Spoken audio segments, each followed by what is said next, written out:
Meus pais preguiçosos descobriram meu novo salário antes mesmo de eu ter a chance de comemorar.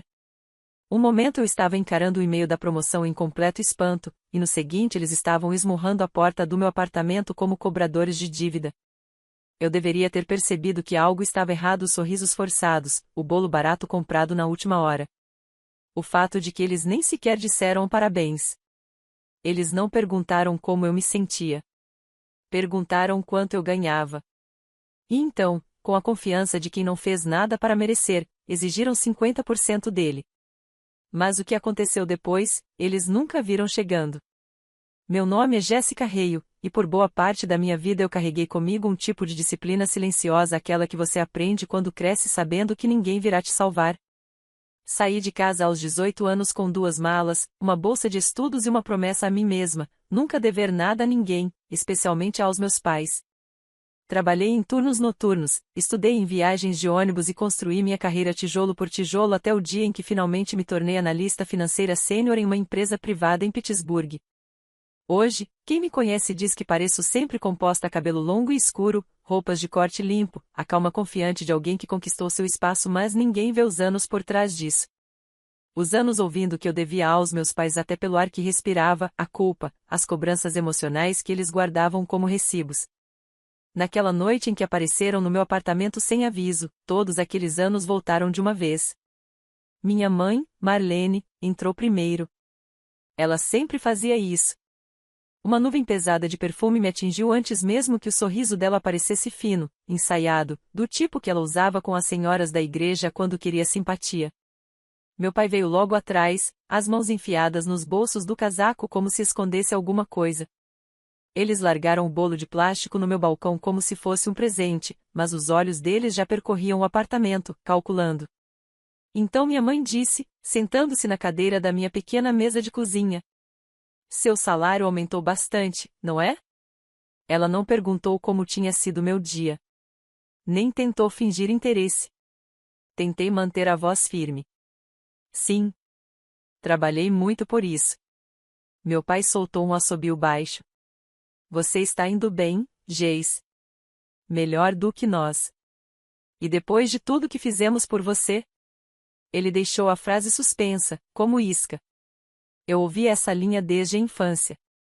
Cada refeição, cada carona, cada formulário da escola, tudo registrado como dívida em um livro invisível. Minha mãe se inclinou para a frente, cotovelos apoiados na mesa.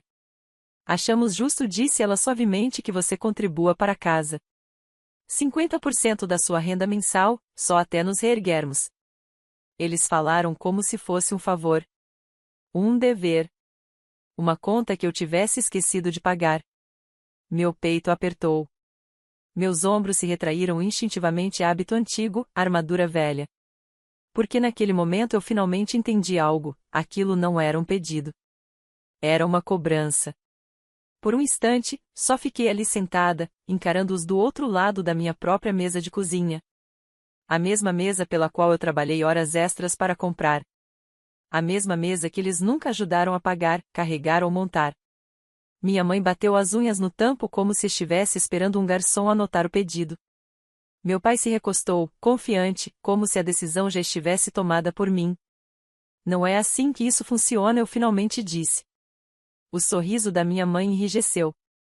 Querida, não seja dramática. Famílias se apoiam.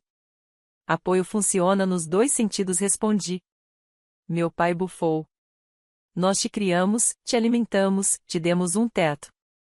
Você não estaria onde está sem a gente. Lá estava, o velho roteiro. Palavra por palavra. Eu ouvia sempre que eles queriam algo: livros, aluguel, presentes de Natal que não podiam pagar, mas insistiam em comprar. Só que naquela época eu não tinha coragem para revidar. Mas naquela noite, alguma coisa quebrou. Você saiu de casa aos 18, minha mãe disse, ríspida. Não fizemos perguntas. Você simplesmente foi embora e agora age como se nós devêssemos explicações.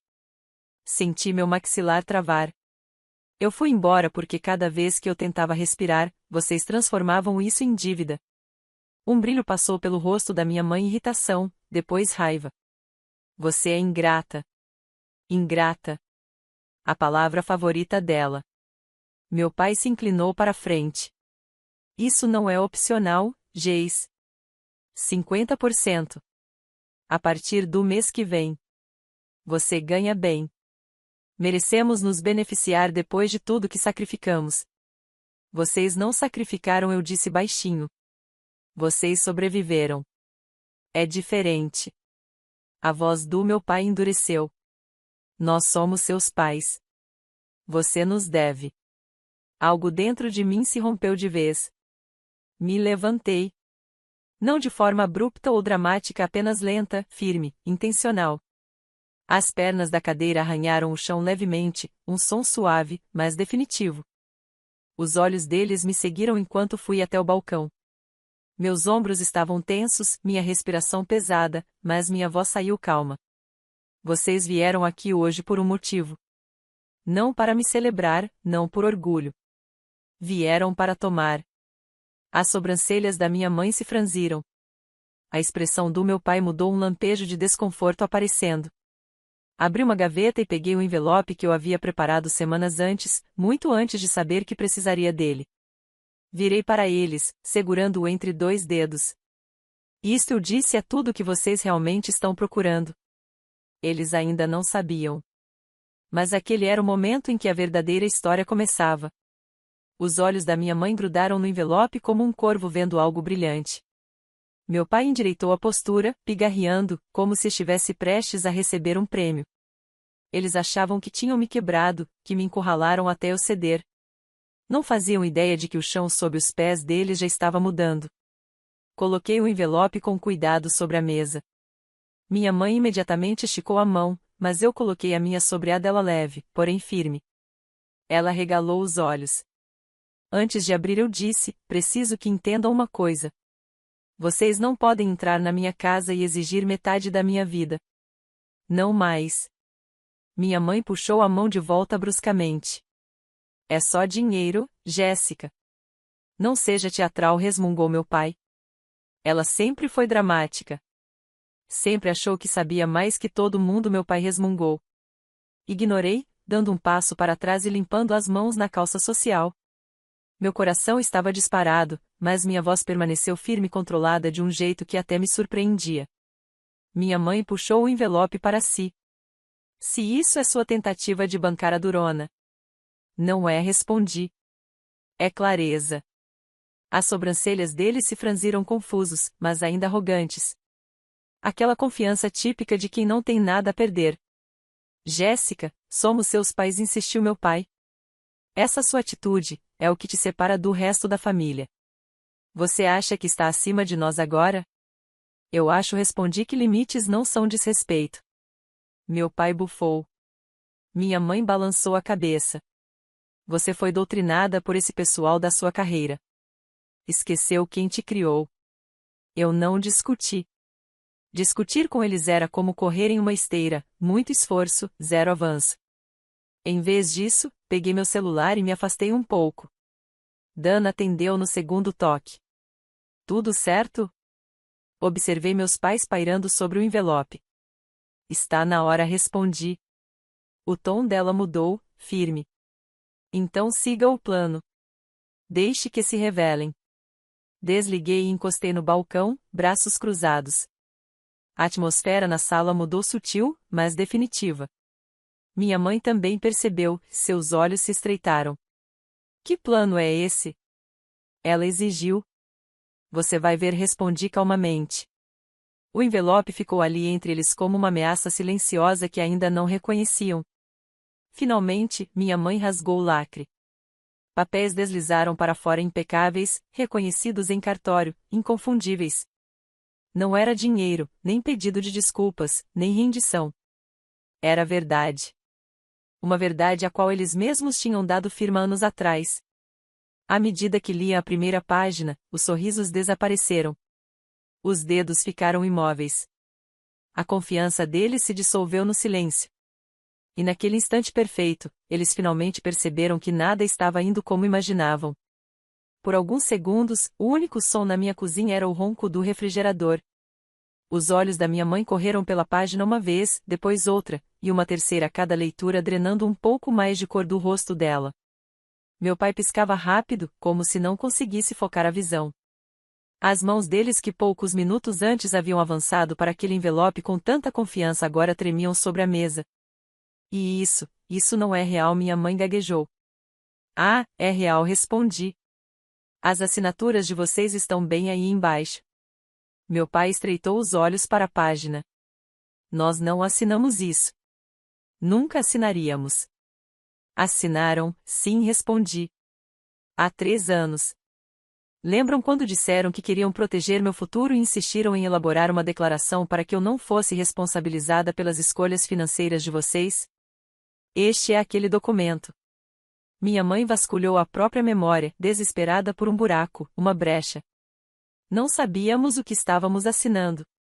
Vocês sabiam o suficiente para me pressionar a aceitar, eu disse. Sabiam o suficiente para contar às pessoas que estavam orgulhosos porque eu estava caminhando com as minhas próprias pernas. Mas agora que querem dinheiro, de repente o documento não vale nada. O silêncio que seguiu foi pesado e torto, como uma mesa com uma perna quebrada. Meu pai jogou os papéis sobre a mesa. Isso não significa nada. Significa tudo, retruquei. Legalmente, financeiramente, moralmente. Vocês não têm nenhum direito sobre a minha renda. Nunca tiveram. Minha mãe agarrou as bordas dos papéis como se apertá-los com força pudesse mudar as palavras impressas. Nós não te criamos para ser tão cruel, disse ela, a voz quebrando naquele desempenho que eu conhecia desde criança. Cruel? Repeti. Vocês exigiram 50% do meu salário na mesma noite em que eu conquistei algo que vocês nunca apoiaram. Vieram até minha casa e me trataram como um caixa eletrônico. E agora, querem me chamar de cruel? Meu pai empurrou a cadeira para trás e se levantou, apontando um dedo trêmulo para mim. Não fale com sua mãe desse jeito. Eu dei um passo à frente. Então parem de me tratar como uma carteira. Pela primeira vez na minha vida, ele não tinha resposta. A boca dele se mexeu, mas nenhum som saiu. Minha mãe bateu os papéis na mesa com força. Vamos levar isso para a justiça, minha mãe disparou. Se você acha que alguns papéis vão nos impedir? Vocês já levaram, respondi. As cabeças deles se levantaram ao mesmo tempo. Como assim? Meu pai exigiu. Vocês já deram entrada, eu disse calmamente. Uma petição de apoio parental. Recebi a notificação há 2 dias. O rosto da minha mãe esvaziou. Meu pai ficou imóvel, como se alguém tivesse apertado pause. Eles não esperavam que eu soubesse tão cedo. E muito menos esperavam que eu dissesse aquilo em voz alta. E antes que perguntem, acrescentei, sim, eu vi as mensagens falsas que vocês anexaram. Aquelas supostamente enviadas por mim, prometendo pagamentos mensais. O número tinha um dígito diferente do meu. Amador. A respiração da minha mãe falhou. Meu pai deu um passo para trás. Vocês cometeram fraude, eu disse. Passaram do limite da expectativa. Tornaram isso um crime. Minha mãe enfiou a mão na bolsa com movimentos desesperados. Nós podemos explicar. Vocês terão a chance, respondi. Diante de um juiz. A voz do meu pai subiu, rachando no meio. Você não faria isso com seus próprios pais. Vocês já fizeram isso com sua própria filha, respondi baixinho. O que estou fazendo agora é só me defender. Nesse momento, o interfone tocou. 3 sinais curtos. Meu pai deu um pulo. Minha mãe arfou. Eu não me movi. Segundos depois, passos ecoaram pelo corredor. 2 mulheres entraram quando abri a porta, Dana, com seu casaco caramelo impecável, e uma oficial segurando uma pasta. Minha mãe recuou como se as paredes estivessem se fechando ao redor dela. Boa noite, disse Dana, calma como uma cirurgiã. Acredito que temos documentos para os Reio. A oficial avançou um passo. Marlene e Richard Reio? Minha mãe sacudiu a cabeça com violência. Isso é desnecessário. A gente pode conversar, Jéssica. Minha mãe implorou. Informem a ela que é obrigatório pedir. A oficial disse, firme. Vocês estão sendo notificados por apresentar provas fraudulentas em uma petição civil e por tentar coagir apoio financeiro sob falsas alegações. Os joelhos do meu pai quase cederam. Você não pode fazer isso. Somos família. Dana lançou um olhar frio para ele. Família não é escudo quando se quebra a lei. A voz da minha mãe explodiu em pânico agudo. Ela nos armou uma cilada. Ela planejou tudo. Aquele envelope, ela montou tudo. Aquele envelope, respondeu Dana, contém uma declaração reconhecida em cartório que vocês assinaram voluntariamente. Não podem alegar ignorância agora. Meu pai avançou um passo, a voz quebrando. A gente precisava daquele dinheiro. E ela precisava de paz, rebateu Dana. Tudo que ela teve foram cobradores de dívida. As palavras caíram na sala como um tapa. Minha mãe cobriu o rosto com as mãos, soluçando de forma exagerada. Meu pai agarrou uma cadeira antes que as pernas dele desabassem de vez. A oficial entregou os documentos. Vocês receberão a data da audiência dentro de uma semana. Quando a porta se fechou atrás delas, o apartamento pareceu mais leve, como se alguém finalmente tivesse aberto uma janela numa casa abafada há anos. Mas aquilo não era o fim. A sala do tribunal, na manhã da audiência, era fria. Clara demais. Estéril demais. Meus pais estavam sentados a uma mesa, encolhidos e pálidos. Minha mãe tinha os olhos vermelhos, como se tivesse passado horas chorando. Meu pai encarava o colo, o maxilar tão contraído que parecia doer. Dana permanecia ao meu lado, impecável, tranquila. Quando o juiz começou a ler a lista de acusações, minha mãe imediatamente explodiu em lágrimas. Seu Honor, nós só queríamos que nossa filha nos ajudasse. Estamos em uma situação tão difícil. Ela nos abandonou. Dana interveio. Seu Honor, com licença, disse ela, aproximando-se com uma pilha de documentos. Os peticionários possuem um imóvel nesta cidade e recebem uma renda de aposentadoria estável. A alegação de dificuldade financeira é falsa. Além disso, ela ergueu as mensagens falsas. Estas foram fabricadas. O número não pertence à senhorita Reio, e temos registros da operadora de telefonia para provar. O juiz examinou os documentos, sua expressão escurecendo. Mamãe chorou mais alto. Meu pai resmungou, isso é ridículo. Então a porta se abriu. Beatrice, minha avó, entrou lentamente com sua bengala. A sala ficou em silêncio. Ela tomou o depoimento com mãos firmes e falou com uma voz clara o suficiente para cortar vidro. Jéssica nunca pediu nada a esses dois. Ela saiu de casa aos 18 anos e construiu sua própria vida. Eles nunca a apoiaram. Eles a drenaram. Ela não deve nada a eles. Os soluços da minha mãe viraram um suspiro preso. Mamãe, como você pôde? Minha avó não olhou para ela. A verdade importa mais que o sangue. O juiz se recostou e exalou. Diante das provas fraudulentas, da falta de dificuldade comprovada e do testemunho apresentado, esta petição está indeferida. Além disso, o tribunal impõe uma multa pela apresentação de materiais falsificados. Minha mãe desabou. Meu pai ficou olhando fixamente para a frente, atordoado. Dana apertou meu braço, não em celebração, mas em reconhecimento. Uma vitória silenciosa. Do lado de fora, a luz do sol me atingiu com um calor que eu não sentia há anos. Olhei para cima, inspirando profundamente, deixando o peso escorrer dos meus ombros.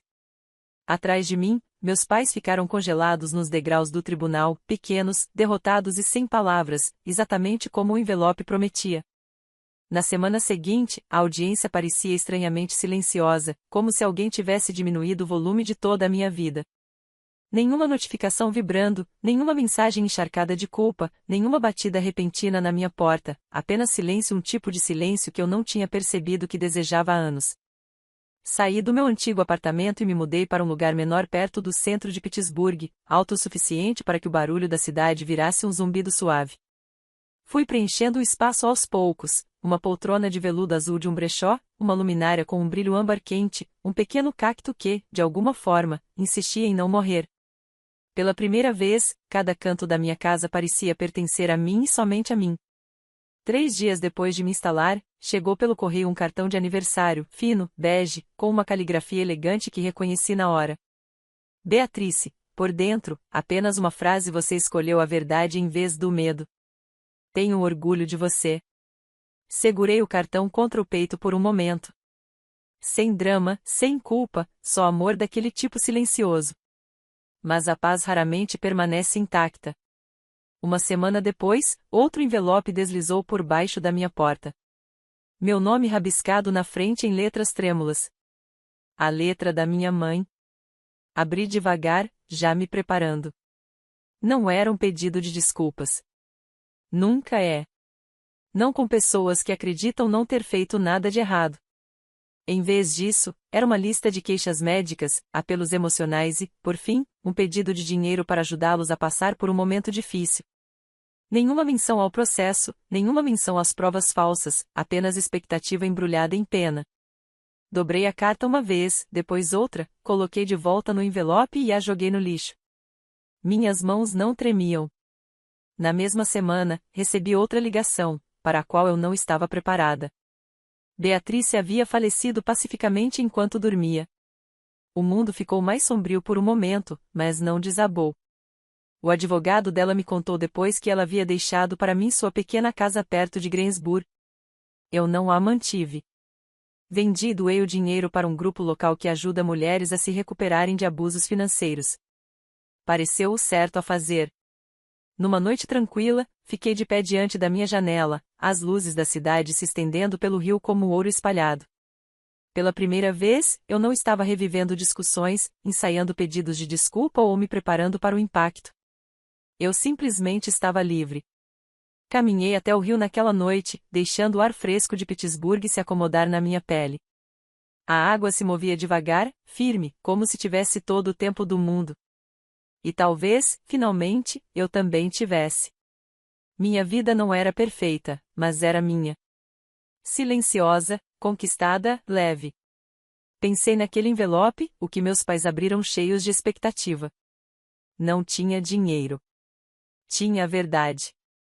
O primeiro limite que estabeleci sem pedir desculpas por isso.